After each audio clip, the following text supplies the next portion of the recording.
Hey, do-it-yourselfers, another video that I have not been able to find on the internet, so thought I'd add it to my small library. Rear brakes on the C4 Corvette. This particular one I'm working on is my 1989 convertible.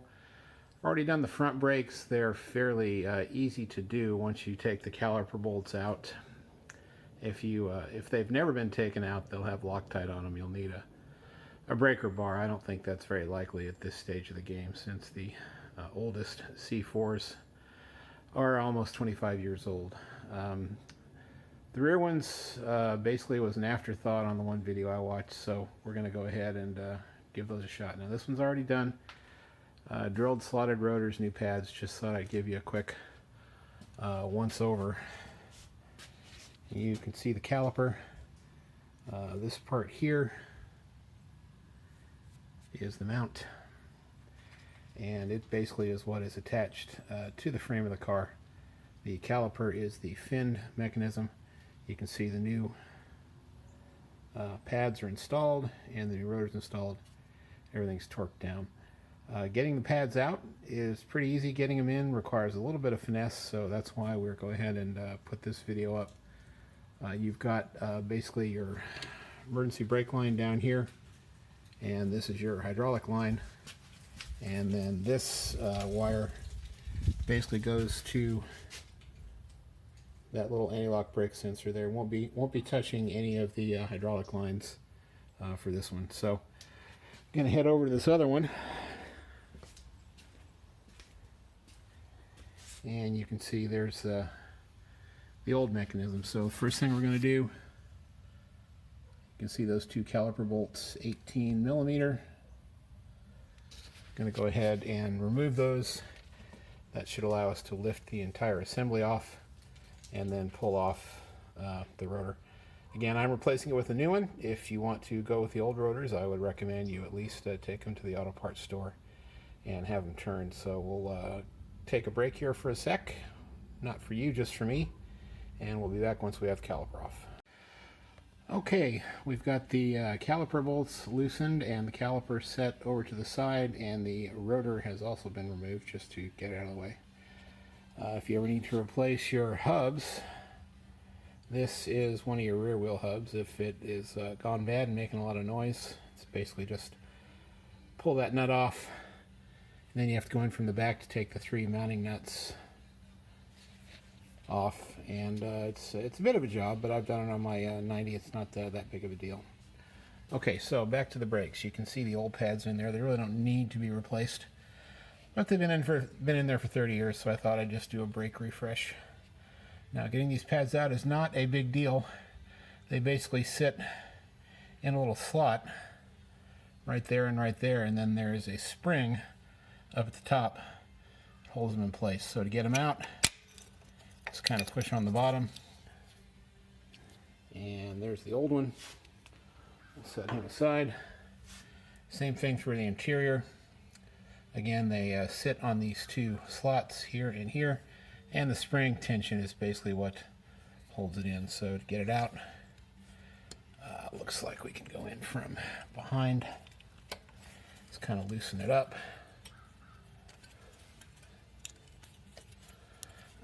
See, the frame is moving as well.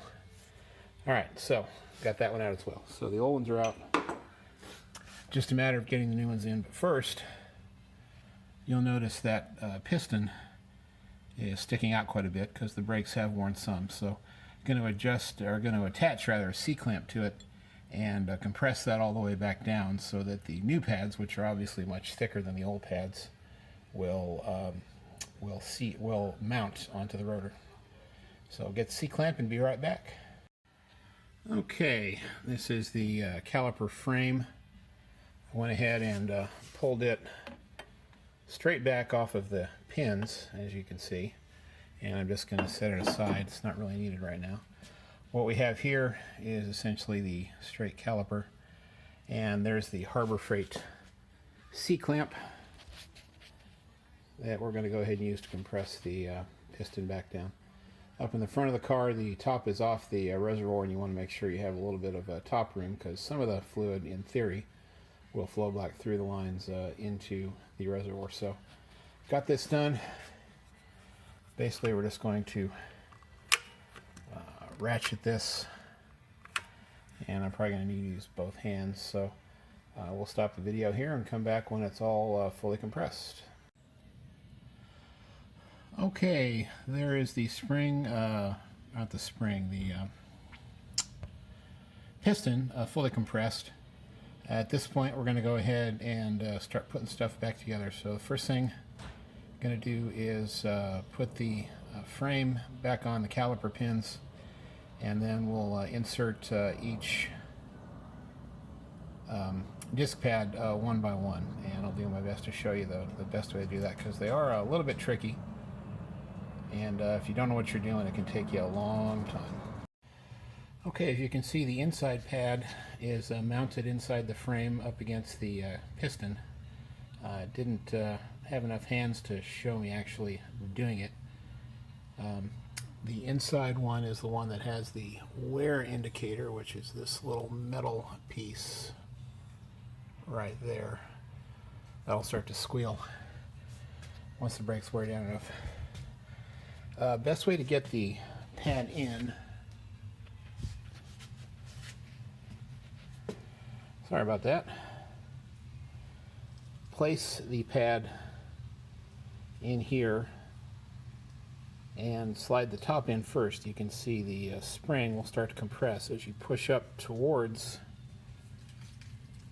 yourself. You can kind of seat the pad inside the two tabs, which are right down there. So best to put the top side in first, compress the springs, and seat it in place. Make sure this frame is fully seated against the caliper. If it pulls out too far, which it may want to do, you'll find that that pad will come crashing down to the floor. We're going to go ahead and do the same thing with the second pad. I'm going to insert right up into here, push, and then seat it inside the two tabs over here. So I'll be right back. And there you can see the outside pad is installed. Again, the easiest way for me was to insert the upper portion of the pad into that slot, push up, spring tension, and kind of work each tab into the caliper. So you can see we've got them both installed now. Next step is to install the rotor and then reinstall the caliper frame to the hub. Alright, new rotor is installed. Just a technique, I like to finger tighten a lug nut down near the bottom. That just kind of makes the rotor a little bit more stable for this next job. You can see the caliper is basically just sitting on the outside. So the next step will be to fit the caliper down over the rotor, and then we will line up the caliper bolts back here and tighten them up. Sometimes you may have a little trouble getting the caliper onto the rotor. This is because obviously the tolerances for all the parts are relatively small.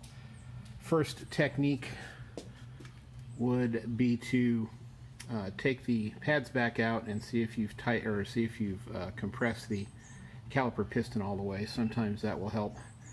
On one of the tires I did, the front right to be exact, that did not help. It looked like one of the pistons, two pistons set up front by the way, wasn't going all the way down, and there was definitely some sort of mechanical block on it. So I basically got some sandpaper and essentially sanded one of the pads tiny amount to get it to fit over the top. That's not going to be a big deal, and you're not sacrificing a whole lot of brake wear to do it. Okay, so we've got the caliper back on. I'm going to go ahead and reattach those caliper bolts, tighten them down.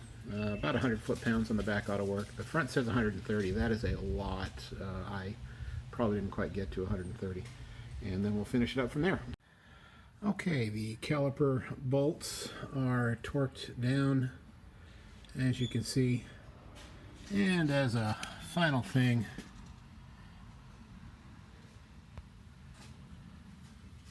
always nice to go ahead and bleed, get some fresh air, not fresh air, get some fresh fluid in there. There's your bleeder screw, 10 millimeter. Not a big deal.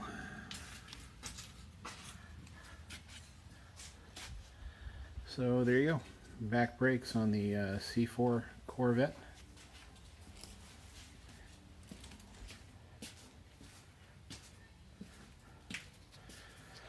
Come on up front. And there's our two reservoirs. That actually feeds the back brakes. This feeds the front brakes. You can see they're both near the top and they both have fresh fluid in them. So once again, I hope this helps out, and as always, happy motoring.